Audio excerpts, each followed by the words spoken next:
+3 5th semester DSC 2 unit 3 थिबा सामाजिक आंदोलन यही chapter most important 2 mark question discuss करबा जैकि आपको 5th सेमिस्टर DSC 2 रे हेल्प करिवो। वीडियो आज स्किप न करी शेष पर्यंत देखंतु। ए 2 मार्क क्वेश्चन गुडिक गुरुत्व रही। प्रथम क्वेश्चन डिस्कस करबा सामाजिक आंदोलन अर्थ कौन। सामाजिक आंदोलन अर्थ कौन, व्हाट इज सोशल मूवमेंट ना समाज रे अवहेलित व शोषित गोष्ठीर संगठित प्रचेषा द्वारा सामाजिक संगठन रे परिवर्तन आने जो आंदोलन करते या सामाजिक आंदोलन कह जाए। ये सामाजिक आंदोलन कौ मैंने करती ना समाज जो मैंने अवहेलित और शोषित गोष्ठी से एकत्रित हो संगठित कर समाज परिवर्तन करने जो आंदोलन आनी था आम सामाजिक आंदोलन कहवा। एपर निज भाषा लिखिपारे। प्रत्येक क्वेश्चन को थरली बुझंतु, लिखला बेले निज भाषा आप लिखिपारे। आउ कौन ना सामाजिक आंदोलन एक प्रक्रिया जहाँ मध्यम जनसाधारण समस्या समाधान होगा सहित अंशग्रहण वृद्धि घटे। यहाँ कौन सामाजिक आंदोलन कौन एक प्रक्रिया जहाँ मध्यम लोक मान कौन करती ना समस्या समाधान करने सहित अंशग्रहणतार वृद्धि घटी थाए। नेक्स्ट क्वेश्चन जीवा सामाजिक आंदोलन ढांचागत संरचना तत्व कौन।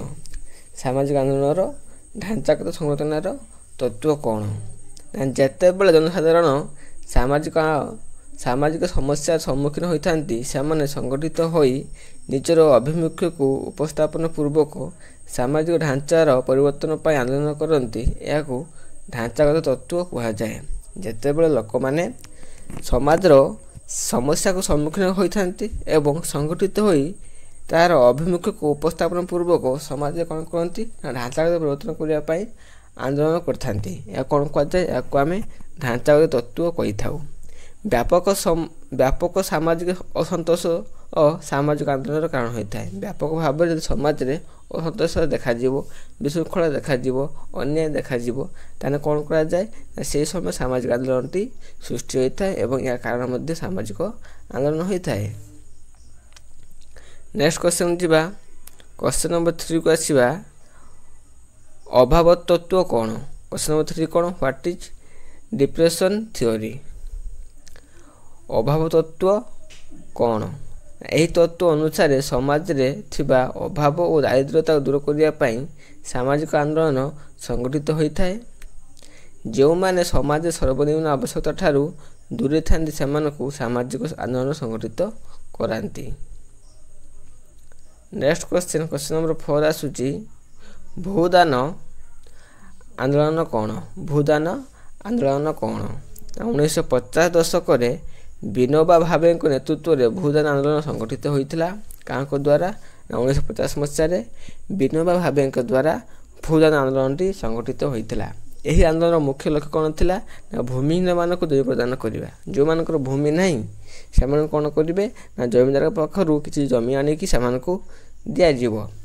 अधिक जमीर मालिकान ठारू जमी अधिग्रहण कर दान सूत्र भूमिहीन मानक वितरण करने देशव्यापी आंदोलन संगठित होता। यहाँ हूँ कौन यहाँ भूदान आंदोलन किए करते ना विनोबा भावे। शॉर्ट क्वेश्चन गोटे। नेक्स्ट क्वेश्चन जीवा क्वेश्चन नंबर 5 को आसवा नक्सल आंदोलन कौन।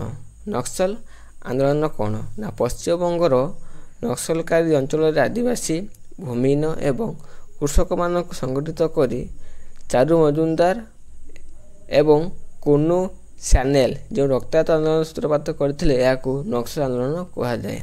पश्चिमबंगर केउठारे ना नक्सलकारी अंचल आदिवासी कौन कले ना भूमिहीन आदिवासी कृषक मानक संगठित कर चारू मजुमदार आउ कुन्नू सैनेल एम रक्ताक्त हो एक आंदोलन करते नक्सल आंदोलन बोली कही था। विशेषकर जमींदारी एवं पुंजीपति मान विरुद्ध आंदोलन आरंभ होता। नक्सल आंदोलन कौट होता ना पश्चिमबंग होता कौन जमींदारी एवं पुंजीपति मान विरुद्ध। परवर्ती समय कौन होता ना नक्सल आंदोलन भारत में 6 गोटी राज्य को व्यापी था। पश्चिमबंग आरंभ होता कारण कौन था ना जमींदारी और पुंजीपति मान परवर्ती समय ଏହି ନକ୍ସଲ ଆନ୍ଦୋଳନଟି ଭାରତରେ 6ଟି ରାଜ୍ୟ ବ୍ୟାପି ଯାଇଥିଲା। ନେକ୍ସଟ କ୍ୱେଶ୍ଚନ ନମ୍ବର 6 ଆସୁଛି ଜୟପ୍ରକାଶ ନାରାୟଣଙ୍କ ସମ୍ପୂର୍ଣ୍ଣ କ୍ରାନ୍ତି କ'ଣ? ଜୟପ୍ରକାଶ ନାରାୟଣଙ୍କର ସମ୍ପୂର୍ଣ୍ଣ କ୍ରାନ୍ତି କ'ଣ? 1970 ଦଶକରେ ସ୍ୱାଧୀନତା ସଂଗ୍ରାମୀ ରାଜନେତା ଜୟପ୍ରକାଶ ନାରାୟଣ ସମ୍ପୂର୍ଣ୍ଣ ବିପ୍ଳବ ଆହ୍ୱାନ ଦେଇ ବ୍ୟାପକ ଜନସମର୍ଥନ ହାସଲ କରିଥିଲେ। 1970 ଦଶକରେ କ'ଣ ହେଇଥିଲା? ସ୍ୱାଧୀନତା ସଂଗ୍ରାମୀ ରାଜନେତା ଜୟପ୍ରକାଶ ନାରାୟଣ ସମ୍ପୂର୍ଣ୍ଣ ବିପ୍ଳବର ଆହ୍ୱାନ ଦେଇ ବ୍ୟାପକ ଜନମତ ସମର୍ଥନ ପାଇଥିଲେ। ଆଉ କ'ଣ ନା ସମାଜରେ ହେଉଥିବା ଦୁର୍ନୀତି, ଭ୍ରଷ୍ଟାଚାର, ଅର୍ଥବଳ, ବାହୁବଳ, କ୍ଷମତା ଅପବ୍ୟବହାର ବିରୁଦ୍ଧରେ ଶାନ୍ତିପୂର୍ଣ୍ଣ ଉପାୟରେ ଏହି ଆନ୍ଦୋଳନ ସଂଗଠିତ ହୋଇଥିଲା। ଏଟା ହେଉଛି କ'ଣ? ଏଟା ହେଉଛି ଜୟପ୍ରକାଶ ନାରାୟଣଙ୍କର ସମ୍ପୂର୍ଣ୍ଣ କ୍ରାନ୍ତି ଥିଲା। ନେକ୍ସଟ କ୍ୱେଶ୍ଚନ ଯିବା କ୍ୱେଶ୍ଚନ ନମ୍ବର 7କୁ ଆସିବା ଆନ୍ନା ହଜାରେଙ୍କ ଦୁର୍ନୀତି ବିରୋଧୀ ଆନ୍ଦୋଳନ କ'ଣ? ଆନ୍ନା ହଜାରେଙ୍କର ଦୁର୍ନୀତି ବିରୋଧୀ ଆନ୍ଦୋଳନ କ'ଣ? ଏକବିଂଶ ଶତାବ୍ଦୀ ପ୍ରଥମ ଭାଗରେ ମହାନ ସାମାଜିକ କର୍ମୀ କିଷାନ ବାବୁରାଓ ହଜାରେ ଜାକି ଆନ୍ନା ହଜାରେ ନାମରେ ପରିଚିତ ଥିଲେ। ନାଗରିକମାନଙ୍କୁ ଦୁର୍ନୀତି ଭ୍ରଷ୍ଟାଚାର ବିରୁଦ୍ଧରେ ଜାଗ୍ରତ କରିବା ପାଇଁ ଆହ୍ୱାନ ଦେଇଥିଲେ। ଆଉ କ'ଣ? 2011 ମସିହାରେ ଲୋକପାଳ ବିଲ୍ କାର୍ଯ୍ୟକାରୀ କରିବା ପାଇଁ ଆମରଣ ଅନଶନ କରି ଲୋକଲୋଚନକୁ ଆସିଥିଲେ। କିଏ? ନା ଆନ୍ନା ହଜାରେ ଏ ଦୁର୍ନୀତି ବିରୋଧୀ କାର୍ଯ୍ୟ କରିଥିଲେ। 2011 ମସିହାରେ ଇଏ ଲୋକପାଳ ବିଲ୍ କାର୍ଯ୍ୟକାରୀ କରିବା ପାଇଁ ମଧ୍ୟ ସେ ଅନଶନ ବା କିଛି ନ ଖାଇ ସେ ଲୋକଲୋଚନକୁ ଆସିଥିଲେ। ଯାହା କେଉଁଥିପାଇଁ? ନା ଭ୍ରଷ୍ଟାଚାର ଏବଂ ଅତ୍ୟାଚାରକୁ ଦୂର କରିବା ପାଇଁ। ଏ କ୍ୱେଶ୍ଚନଟି ହେଉଛି ରିସେଣ୍ଟ କ୍ୱେଶ୍ଚନ ହେଉଛି ଏ ପାଖାପାଖି ଏସବୁ ଘଟଣାଟି 2011 ମସିହାରେ ଘଟିଥିଲା। ନେକ୍ସଟ କ୍ୱେଶ୍ଚନ ନମ୍ବର 8 ଆସୁଛି ନାରୀ ଆନ୍ଦୋଳନ କ'ଣ? କ୍ୱେଶ୍ଚନ ନମ୍ବର 8 କ'ଣ? ନାରୀ ଆନ୍ଦୋଳନର କାରଣ କ'ଣ? ନାରୀମାନେ କ'ଣ ପାଇଁ ସଂଗଠିତ ହୋଇ ଆନ୍ଦୋଳନ କରିଥାନ୍ତି? ନା ଏକ ପୁରୁଷ ପ୍ରଧାନ ସମାଜରେ ନାରୀ ବର୍ଷ ସଦାସର୍ବଦା ଅବହେଳା ଓ ଶିକାର ହୋଇଥାନ୍ତି। ସେମାନେ ସମାଜରେ ସ୍ୱାଧୀନତା ଓ ଅଧିକାର ପାଆନ୍ତି ନାହିଁ, ଯାହାଫଳରେ ସେମାନଙ୍କର ମଧ୍ୟରେ ଅସନ୍ତୋଷ ସୃଷ୍ଟି ହୋଇଥାଏ। କାଳକ୍ରମେ ନାରୀମାନେ ସେମାନଙ୍କର ହକ୍ ହାସଲ କରିବା ପାଇଁ ସଂଗଠିତ ହୋଇଥାନ୍ତି ଏବଂ ଆନ୍ଦୋଳନକୁ ଏକ ପ୍ରମୁଖ ଆୟୁଧ ଭାବରେ ଗ୍ରହଣ କରିଥାନ୍ତି। ନାରୀମାନେ କ'ଣ ପାଇଁ ଆନ୍ଦୋଳନ କରିଥାନ୍ତି? ନା ପୁରୁଷ ପ୍ରଧାନ ସମାଜ ସେମାନଙ୍କ ଯଥେଷ୍ଟ ସମ୍ମାନ ଏବଂ ଅଧିକାର ପାଆନ୍ତି ନାହିଁ। ସେମାନେ ଅସନ୍ତୁଷ୍ଟ ସୃଷ୍ଟି ହୋଇଥାଏ ତାଙ୍କ ମନରେ, ଯାହାଫଳରେ ସେମାନେ ଏକତ୍ରିତ ହୋଇକି ଆନ୍ଦୋଳନ କରିଥାନ୍ତି। ନେକ୍ସଟ କ୍ୱେଶ୍ଚନ ଯିବା କ୍ୱେଶ୍ଚନ ନମ୍ବର 9କୁ ଯିବା ଭାରତରେ ନାରୀ ଆନ୍ଦୋଳନର ଆଦି ପର୍ବ କ'ଣ? ଭାରତରେ ନାରୀ ଆନ୍ଦୋଳନର ଆଦ୍ୟ ପର୍ବଟା କ'ଣ? ନା 19ବିଂଶ ଶତାବ୍ଦୀ ପ୍ରାରମ୍ଭରେ ରାଜା ରାମମୋହନ ରାୟ ଏବଂ ଈଶ୍ୱରଚନ୍ଦ୍ର ବିଦ୍ୟାସାଗରଙ୍କର ନାରୀ ମୁକ୍ତି ଆନ୍ଦୋଳନ କର୍ଣ୍ଣଧାନ ହୋଇଥିଲା। ନାରୀ ଶିକ୍ଷାର ପ୍ରସାର, ନାରୀ ଶୋଷଣକୁ ବିରୋଧ, ଅପସଂସ୍କୃତି ଦୂର କରିବା, ନାରୀବର୍ଗଙ୍କର ସମସ୍ତ ସାମାଜିକ ଅଧିକାରକୁ ସାବ୍ୟସ୍ତ କରିବା ପାଇଁ ପଦକ୍ଷେପ ନିଆଯାଇଥିଲା। ଏହାକୁ ଭାରତୀୟ ନାରୀ ଆନ୍ଦୋଳନର ଆଦ୍ୟ ପର୍ବ ବୋଲି କୁହାଯାଏ। ନେକ୍ସଟ କ୍ୱେଶ୍ଚନ ନମ୍ବର 10 ଆସୁଛି ପୁରୁଷ ପ୍ରଧାନ ସମାଜ କ'ଣ? କ୍ୱେଶ୍ଚନ ନମ୍ବର 10 କ'ଣ? ପୁରୁଷ ପ୍ରଧାନ ସମାଜ କ'ଣ? ଯେଉଁ ସମାଜରେ ନାରୀମାନଙ୍କର ଅପେକ୍ଷା ପୁରୁଷମାନଙ୍କୁ ପରିବାରରେ ଓ ସମାଜରେ ବିଭିନ୍ନ ସ୍ତରରେ ପ୍ରାଧାନ୍ୟ ଦିଆଯାଏ ଏବଂ ପୁରୁଷମାନଙ୍କ ଇଚ୍ଛା ଅନୁସାରେ ସାମାଜିକ ରୀତିନୀତି ନିର୍ଦ୍ଧାରଣ ହୋଇଥାଏ, ଏହାକୁ ପୁରୁଷ ପ୍ରଧାନ ସମାଜ କୁହାଯାଏ। ଯେଉଁଠାରେ ନାରୀମାନଙ୍କ ଅପେକ୍ଷା ପୁରୁଷମାନଙ୍କୁ ପ୍ରାଧାନ୍ୟ ଦିଆଯାଇଥାଏ, ସେମାନଙ୍କୁ ସମାଜରେ ବିଭିନ୍ନ ସ୍ତରରେ ପ୍ରାଧାନ୍ୟ ଦିଆଯାଏ, ତାଙ୍କ ଅନୁସାରେ ରୀତିନୀତି ନିର୍ଦ୍ଧାରିତ ହୋଇଥାଏ। ଆଉ କ'ଣ କହିବା? ଆକୁ ଆମେ ପୁରୁଷ ପ୍ରଧାନ ସମାଜ କହିବା। ନେକ୍ସଟ କ୍ୱେଶ୍ଚନ ନମ୍ବର 11 ଆସୁଛି ଲିଙ୍ଗଗତ ଅସମାନତା କ'ଣ? ଲିଙ୍ଗଗତ ଅସମାନତା କ'ଣ? ନା ଯେଉଁ ସମାଜରେ ନାରୀମାନଙ୍କର ପୁରୁଷମାନଙ୍କର ସମକକ୍ଷ ବୋଲି ବିଚାର କରାଯାଏ ନାହିଁ ଏବଂ ପୁରୁଷ ଓ ନାରୀ ସାମାଜିକ ବ୍ୟବସ୍ଥାରେ ସମାନ ଅଧିକାର, ସମାନ ସୁଯୋଗ ଏବଂ ସମାନ ସୁବିଧା ସୁଯୋଗ ପ୍ରାପ୍ତ ହୋଇନଥାନ୍ତି, ତାହାକୁ ଲିଙ୍ଗଗତ ଅସମାନତା କହିବା। ଯେଉଁଠାରେ ପୁରୁଷ ଓ ନାରୀ ଏକା ପ୍ରକାର ସମକକ୍ଷ ହୋଇନଥାନ୍ତି, ପୁରୁଷ ଓ ନାରୀ ସାମାଜିକ ବ୍ୟବସ୍ଥାରେ ସମାନ ଅଧିକାର, ସମାନ ସୁଯୋଗ, ସମାନ ସୁବିଧା ମଧ୍ୟ ପାଇନଥାନ୍ତି, ତାକୁ ଆମେ ଲିଙ୍ଗଗତ ଅସମାନତା କହିଥାଉ। ନେକ୍ସଟ କ୍ୱେଶ୍ଚନ ନମ୍ବର 12 ଆସୁଛି ଘରୋଇ ହିଂସା ନିବାରଣ ଆଇନ 2005 କ'ଣ? ଘରୋଇ ହିଂସା ନିବାରଣ ଆଇନ 2005 କ'ଣ? ନା ଭାରତରେ ମହିଳାମାନଙ୍କୁ ସୁରକ୍ଷା ଦେବା ପାଇଁ 2006 ମସିହା ଅକ୍ଟୋବର 26 ତାରିଖରେ ଏହି ଆଇନ ପ୍ରଣୀତ ହୋଇଥିଲା। ଏହି ଆଇନ ଅନୁସାରେ ମହିଳାମାନଙ୍କୁ ଶାରୀରିକ ନିର୍ଯାତନା ନିଷିଦ୍ଧ କରିବା, ଅର୍ଥନୈତିକ ଜୀବନଯାପନ ପାଇଁ ବାଧ୍ୟ କରିବା, ଶାରୀରିକ ଓ ମାନସିକ ନିର୍ଯାତନା ନିବାରଣ କରିବା ପାଇଁ ବ୍ୟବସ୍ଥା ଥିଲା। ଏଟା ହେଉଛି 2005 ମସିହା ନାରୀ ଘରୋଇ ହିଂସା ନିବାରଣ କରିବା। ଏହା ପ୍ରାୟ ମହିଳାମାନଙ୍କ ଉପରେ ଆଇନଟି ତିଆରି ହୋଇଥିଲା, ଯେହେତୁ ମହିଳାମାନଙ୍କୁ ତାଙ୍କ ପରିବାରରେ ବହୁତ ନିର୍ଯାତନା ଦିଆଯାଉଥିଲା, ସେସବୁ ମୁକ୍ତ କରିବା ପାଇଁ ଏହି ଆଇନଟି ପାସ୍ ହୋଇଥିଲା। ନେକ୍ସଟ କ୍ୱେଶ୍ଚନ ନମ୍ବର 13 ଆସୁଛି, ସ୍ୱାଧୀନ ଭାରତରେ ମହିଳାମାନେ ଆନ୍ଦୋଳନର ରୂପରେଖା କ'ଣ? ସ୍ୱାଧୀନ ଭାରତରେ ମହିଳାମାନଙ୍କର ଆନ୍ଦୋଳନର ରୂପରେଖାଟି କ'ଣ ଥିଲା? ସ୍ୱାଧୀନତା ପର ମହିଳାମାନଙ୍କୁ ବିଭିନ୍ନ ସମସ୍ୟା ଓ ବିକାଶ ଆଧାରରେ ଅନେକ ଛୋଟ ବଡ଼ ଆନ୍ଦୋଳନ ସଂଗଠିତ ହୋଇଥିଲେ। ବିଶେଷ କରି ମହିଳା ଅଧିକାର, ସ୍ୱାଧୀନତା, ଅଂଶଗ୍ରହିତା ଏବଂ ସ୍ୱାର୍ଥ ସୁରକ୍ଷା ପାଇଁ ବିଭିନ୍ନ ସଂଗଠନ ମଧ୍ୟରେ ଆନ୍ଦୋଳନ ସଂଗଠିତ ହୋଇଅଛି।